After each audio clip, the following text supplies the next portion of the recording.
السلام علیکم جی. ہمارے ساتھ موجود ہیں اسٹوڈیو میں افضال ریحان صاحب، اور افضال ریحان صاحب سے ہم کرنٹ افیئرس کے بارے میں کچھ انفارمیشن لینا چاہیں گے. تو سب سے پہلے ریحان صاحب آپ ہمیں بتائیں کہ عمران خان کے لانگ مارچ کا کیا فیٹ دیکھتے ہیں آپ؟ فضان خالد صاحب، یہ عمران خان ایک شوشہ چھوڑا ہوا ہے. بہت پہلے کہہ بیٹھا تھا کہ میں نے لانگ مارچ کرنا ہے. اب حالات بدل گئے ہیں، اس کی قسمت میں ناکامی لکھی جا چکی ہے اور یہ ذلیل خوار ہو کے ایسے ہی آئے گا. لوگوں کو اس نے بہت زیادہ امیدیں دلائی ہوئی ہیں. دیکھیں، امیدیں تو ٹوٹ جانی چاہیے تھی. جو اس نے 3.5 سال کی جو اس کی کارکردگی ہے، اتنی وہ گھٹیا رہی ہے. یہ جو موجودہ گورنمنٹ ہے، اسی کے ڈالے ہوئے جو مسئلے مسائل تھے انہی کو حل کرتے ہوئے بے عزت ہو رہے ہیں. اپنی چنگی پلی ان کی ساکھ بنی ہوئی تھی جو وہ ختم کیے بیٹھے ہیں. لیکن جو بھی ہے، اب وہ کافی انہوں نے اپنے حالات کو بہتر کیا ہے، اپنی پاپولیرٹی کی قیمت چکائی ہے. کچھ معیشت کے بارے میں دیکھیں نا، اب ڈالر جو ہے اسٹیبلٹی پے کو آ رہی ہے اس کے مقابلے میں. لیکن یہ کہ عمران خان جو ہے وہ سمجھتا ہے کہ میں بس اس موقع سے فائدہ اٹھاؤں. فضان صاحب، جو بڑی بات ہے وہ یہ ہے کہ آرمی چیف اس کے دماغ میں بیٹھا ہوا ہے کہ میں آرمی چیف کے بغیر نہیں رہ سکتا. کسی طرح ان کی پسند کا نہیں، میری پسند کا آرمی چیف آ جائے.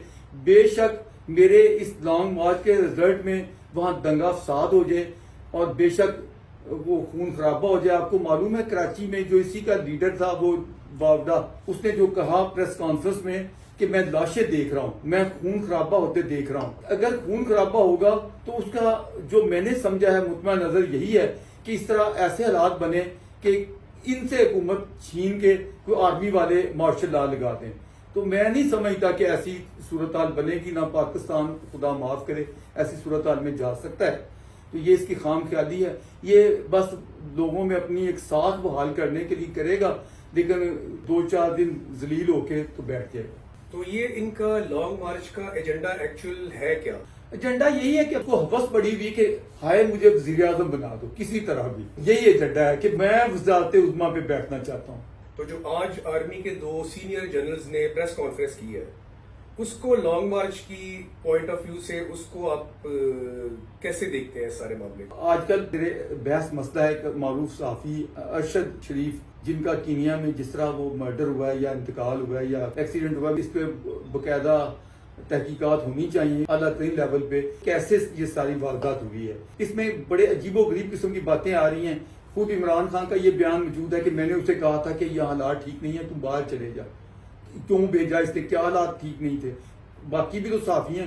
دیکھیں، یہ تو توقع نہیں کی جا سکتی کہ نون لیگ یا پی پی والے اس طرح کی حرکت کریں گے. رہ گیا آرمی ایجنسیوں پہ شک کرنا، اس وقت تقریباً محال ہے.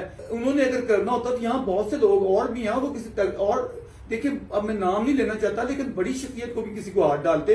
ایک صحافی کو انہوں نے کیوں اس طرح کرنا تھا اور اس حد تک جانا تھا؟ ایسی باتیں نہیں ہیں، لیکن یہ باتیں ایسے بنا کے پیش کی جا رہی ہیں.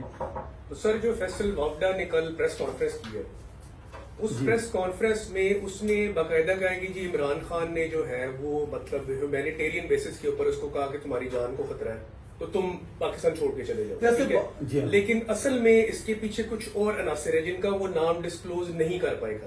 بالکل صحیح ہے. واوڈا نے تو ان کے غبارے سے ہوا نکال دی، ان کو پنکچر کر دیا ہے.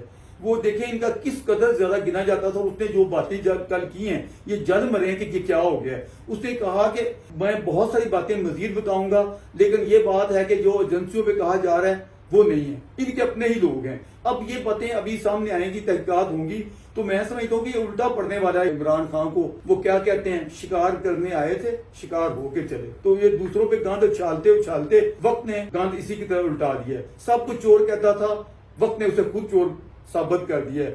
اور جو اس نے توشہ خانہ سے لوٹ مار کی ہے، اس کے حوالے سے الیکشن کمیشن نے جو فیصلہ دیا ہے وہ آپ کے سامنے ہوگا. کراؤن پرنس کے پاس چلی گئی وہ گھڑی، کس طرح گئی، کیا عزت رہی. آپ مجھے گفٹ کریں اور میں جا کے بیچوں مارکیٹ میں، آپ کی نظروں میں میری کیا وقت بنے گی؟ لیکن اس کے بارے میں تو کہا جا رہا ہے نا کہ اس کو وہ کورٹ میں باقاعدہ چیلنج کریں گے الیکشن کمیشن کے اس فیصلے کو جو نااہلی کے حوالے سے ہوا. جی وہ ٹھیک ہے، چیلنج کریں وہ، لیکن ایک دفعہ حقیقتیں تو کھل گئی ہیں، ثبوت سارے سامنے ہیں. کون کس چیز میں شک ہے؟ آج کل تو بلکہ یہاں تک وہ ٹرینڈ چل رہا ہے کہ پرنس نے کہا کہ مجھے معلوم تھا کہ یہ میں نے جب گھڑی دی تھی کہ تو اس کو ٹائم دیکھنے کے لیے میں نے گھڑی کو نہیں قیمتی دی تھی، میں نے اس کی اوقات دیکھنے کے لیے دی تھی. تو اوقات تو اس کی سامنے آ گئی ہے. آپ کے خیال میں یہ صحافی جو ارشد شریف ہے، اس کو مروانے کے پیچھے کس کا ہاتھ ہے؟ ابھی تو یہ بھی نہیں وثوق سے کہا جا سکتا کہ کسی نے اس کو مرڈر کیا ہے. ابھی تو اس کی تحقیقات ہوں گی تو کچھ کہا جا سکتا ہے. جس طرح ہماری پولیس آپ کو پتہ ہے ناکوں پہ فائر کر دیتی ہے اور بے گناہ لوگ مارے جاتے ہیں. کینیا میں بھی پولیس کا سٹینڈرڈ کوئی اتنا اچھا تو نہیں ہے. ان کی پہلے بھی بہت ساری اس طرح کی کہانیاں ہیں. تو ابھی میرا خیال ہے وثوق سے کچھ کہنا مشکل ہے. ہلاکت ہوئی یا مرڈر ہوا یا کیا ہوا، بات جو ہوا افسوسناک ہوا. حقائق جب تک نہیں آتے تو وثوق سے کچھ کہنا مشکل ہے.